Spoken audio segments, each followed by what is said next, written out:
মূলত একটা পোস্টের জন্য হচ্ছে মিনিমাম ধরে রাখবেন যে 30 থেকে 40 জন হচ্ছে ফাইট করতেছে। ধরেন আপনার 50 জন সৈনিক নেবে, আমি এক্সাম্পল দিচ্ছি। ধরেন 50 জন সৈনিক নেবে, সেক্ষেত্রে আপনার মিনিমাম 3 থেকে 4-5 হাজারের উপরে থাকবে হচ্ছে আপনার আবেদন। সেই ক্ষেত্রে আপনি নিজেকে কিভাবে পারফেক্ট করে হচ্ছে তাদের সামনে উপস্থাপন করতে পারবেন এবং খুব সুন্দরভাবে হচ্ছে কিভাবে এই জবটার প্রিপারেশন গুলো নিতে পারবেন, সেই বিষয়ে হচ্ছে আপনাদেরকে আজকে আমি লাইভ হচ্ছে এই যে ছবি বা ডকুমেন্ট, আমার নিজের অভিজ্ঞতা এবং হচ্ছে কিভাবে করলে আপনি চাকরিটা পেতে পারেন, সেই বিষয়ে হচ্ছে আজকে কথা বলবো। তো চলেন একটা একটা করে একদম প্রথম থেকে দেখে নিয়ে আসা যাক যে একদম মাঠের প্রথম পর্যায় পর্যন্ত আসলে কিভাবে কি হয়ে থাকে। সো একদম প্রথমে ওয়েট একদম প্রথমে হচ্ছে আপনার সৈনিক নিয়োগের যে পুরো ধাপটা, প্রথমে হচ্ছে আপনার যে এডমিট কার্ডটা আছে, এডমিট কার্ডটা নিয়ে যেতে হবে এবং জন্ম নিবন্ধন অথবা এনআইডি কার্ড, এটা হচ্ছে ফটোকপি, অথবা আর যে আপনার শিক্ষাগত যোগ্যতা আছে এটা নিয়ে যেতে হবে। এটা নিয়ে যাওয়ার পর হচ্ছে আপনার হচ্ছে গেট থেকে তারা নিয়ে যাবে তাদের মাঠে। গেট থেকে মাঠে নিয়ে যাওয়ার পরে পরবর্তী সময় উচ্চতা, ওজন ও বুকের মাপ, এটা একদম প্রাথমিক পর্যায়ে। এটা হচ্ছে আপনার একদম সর্বপ্রথম তারা হচ্ছে এই পরীক্ষাটি করবে। নির্দিষ্ট স্কুলের মানে সামনে দাঁড়াতে হবে আপনাদের।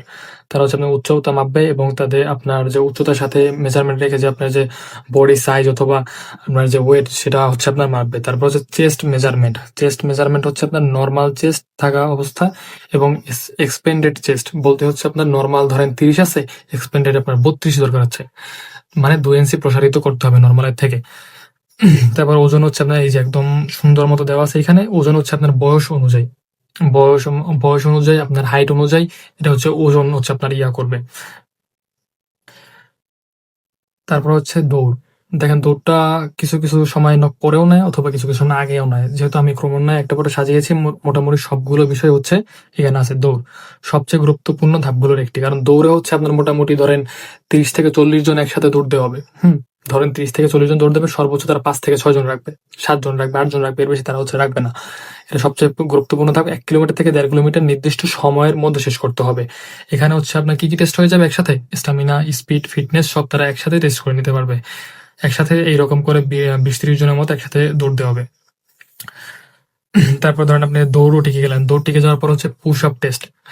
বুক মাটি পর্যন্ত নামাতে হবে, শরীর সোজা রাখতে হবে, নির্দিষ্ট সংখ্যক পুশ আপ দিতে হবে। ধরেন তারা বলতেছে যে 30টা পুশ আপ দিতে হবে, সেই ক্ষেত্রে আপনাকে প্রত্যেকটা প্লেট থেকে হচ্ছে 30টা পুশ আপ দিতে হবে, তাও একদম পুরো একদম জেনুইন নিয়মে। কোনো মানে হচ্ছে যে আপনার বুক নামতেছে না, আপনার পাও নামতেছে না, এরকম কোনো হবে না। একদম পারফেক্টলি হচ্ছে আপনার 30টা পুশ আপ দিতে হবে। আপনি মনে রাখেন, হয়তো বা কখনো 20টাও দেওয়া লাগতে পারে, 25টাও দেওয়া লাগতে পারে, বাট আপনি মিনিমাম 30 থেকে 35-40টা শিখে যান। এটা যদি রেগুলার প্র্যাকটিস করেন একদম সহজ পারবেন।